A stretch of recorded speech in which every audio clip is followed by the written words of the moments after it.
Joining us now, Ranking Member House Intel Committee Congressman and author of Countdown to Socialism, Devin Nunes. Congressman, this makes my blood boil here.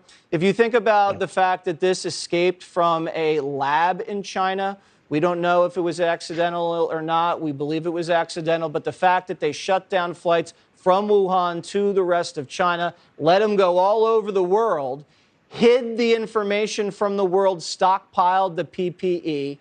And now you get something like this from the Chinese communist-controlled media. 200,000 Americans have died. It's now reached the upper echelons of the U.S. government. I mean, I wouldn't call it an assassination attempt, but this is negligent homicide on a massive scale. What are you and your colleagues prepared to do about this? Well, look, Republicans have been investigating China for a long time, and Donald Trump is the first president of both Republicans and Democrats to actually be on the campaign trail back in 2016, say clearly that he was going to take on China, and then do it. I remember thinking at first when he was talking about he was going to put on these tariffs and that sort of thing, I thought to myself, Jesse, every president says it, it's really not going to happen, and then I'll be damned, he does it.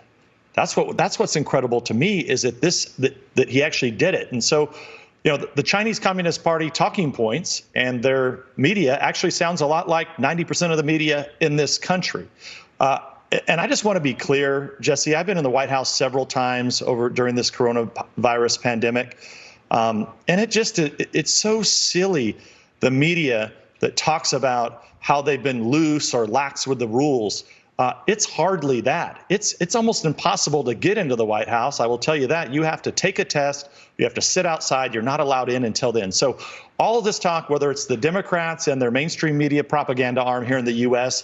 or their satellite propaganda arm over in China, one thing is for sure I can tell you, this president has taken this virus extremely seriously, and let's hope for an early and quick recovery. Yeah, we're all hoping for that. And I just want the media, as you mentioned, and the Democrats to focus on the real villains here, which was the Chinese Communist Party, who oversaw the release of this pandemic accidentally, we believe. And I know the intelligence community is investigating, so we get a full scope and understanding of how this got out and how it was covered up.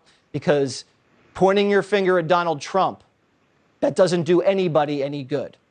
And it's another example, too, Jesse, of how just not ready China is to be a world leader and on the world stage. We had this idea, this concept that we were going to be friends with China. Their economy was going to grow. We were going to lift billions of people out of poverty around the globe.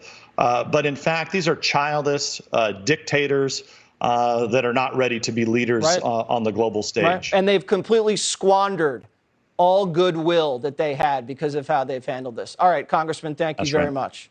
Thank you. Thanks for being with me.